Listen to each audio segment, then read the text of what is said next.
I think for me, it's the one that got away, which was that voice of God that Nick Fletcher made. I will forever wish that there was some record of that, because I thought it was an absolutely masterful tour de force piece of work he did.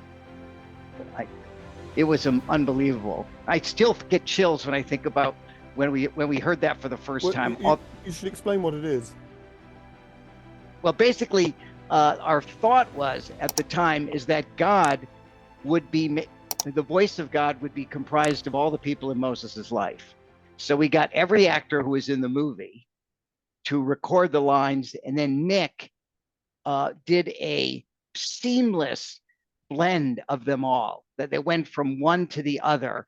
And it was really, as I said, for me, a tour de force. Well, let's get your observations. Well, you should also explain why it didn't end up in the movie. Yeah. Well, you could do that. You could do that. You brought it up. You brought it up. You bring the bad news. And basically, it was a religious objection that the several religious leaders said the voice of God is essentially male, and the idea of having a female voice or a child's voice be the voice of God, they felt was wrong. And for all our sort of ambitions and indeed our sort of philosophical support of the idea, we really didn't want to fly in the face of the establishment ideas, and we didn't want people condemning the film for an element like that. There was also the fact that they thought all the voices signified pantheism, which was in fact the very thing that Prince of Egypt of Moses was against, which was if there was one God, there wasn't many gods. So there was also that issue too, which sunk it, is that when we thought that people might get the sense of pantheism out of it, we knew that was antithetical to the very premise of the movie. Not to mention that it made Moses seem like he was schizophrenic. Well, he is hearing voices. Yeah. But as a sound design piece of work, it was good. What about you, Brenda? Oh my gosh, there are so many. I think for me, I remember the day Simon and Steve came onto the film, because I was so nervous about meeting Simon and how this was all going to turn out, and then it all worked out. I mean, but it was I just remember the day and meeting them. I mean, I'd known Steve before, but it was a good day. As it turned out, yeah. It was a really good day. Why were you nervous? She probably because heard I stories hadn't done about it. me. What? You probably heard stories about me.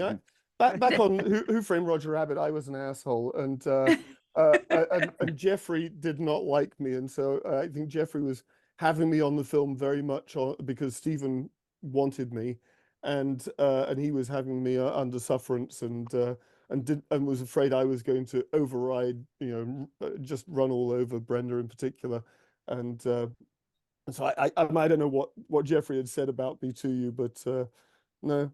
Okay. He hadn't really, I'd heard stories, but mainly I was just, look, here's someone who's done this before and knows what he's about. And it was my own insecurities of never having directed, and was kind of the reluctant director of the three. So I was nervous, that I would, I just wasn't sure how the chemistry would play out, but it turned out to be a really good team. So was there a particular moment that broke the there was a moment that kind of just took care of everything, or it just happened organically as soon as you guys met each other, the three of you together?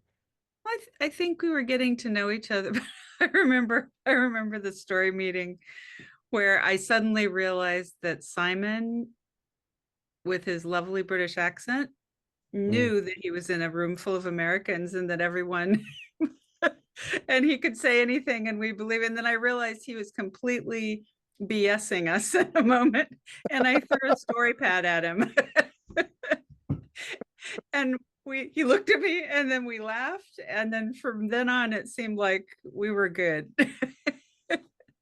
I don't know. I don't know if you remember that, Simon. I have no memory of that moment at all, but yeah, the idea that I was maybe bullshitting a room full of people is entirely likely. In fact, almost certain. So yeah. It was like, it was just funny. I don't remember what the story subject was or whatever, but it was just suddenly I went, wait a minute. So. What was one moment at any stage when you guys, normally like when you have two people working together, like directors, there's opposing views most of the time. Three is a different story altogether.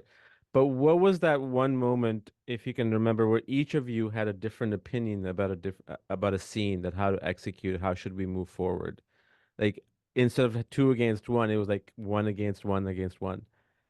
No, the weird thing is it didn't happen. It didn't happen. I know no. that sounds absolutely impossible, and in the whatever it was 3 years of making the film, we can't have just like carried on happily. You got one? It was 4 years. 4 years of making the film. But no, I mean it was interesting because I mean all of us are fairly good at articulating our thoughts and why we had opinions about stuff. But also, we all got pretty good at listening to other people's opinions. So, and generally, Brenda was right anyway. So, we'd argue and then do what Brenda said. So, We also had that screening where we had tried this, the Disneyfication of Prince of Egypt, and we all saw that version and all came out saying, well, those elements aren't right. And I think after that, there was no question that we were all on the same page. I mean, actually, I would say that's probably my single most memorable moment of making of the film was Jeffrey, bless him, let the three of us watch the first compilation. You build the whole thing in storyboards with sound and music and stuff. And we threw together the first compilation and we got to watch it without anybody else, just the three of us. And at the end of the movie, we all looked at each other and said, the comedy and the cutesy characters are the thing that's not working. And the stuff that's actually staying really true to the story and the drama is the stuff that's really resonating for all of us. And we came out, the thing I remember is coming out of it was the screening room at Amblin, which is Spielberg's headquarters. And Jeffrey was pacing up and down in the hallway like an expectant father. And he came up to us and said, okay, so guys, more gags, right? And we kind of looked at each other and said, no, we think less. And he looked at us kind of like, really? And then the amazing thing is, he saw the movie shortly later and turned around and said, yeah, you're right. But yeah, there was a nasty moment when the three of us were thinking, is he going to force us to make the version with the cute animals and the comedy characters and the sort of wacky Moses movie? Because that wasn't a movie any of us wanted to make.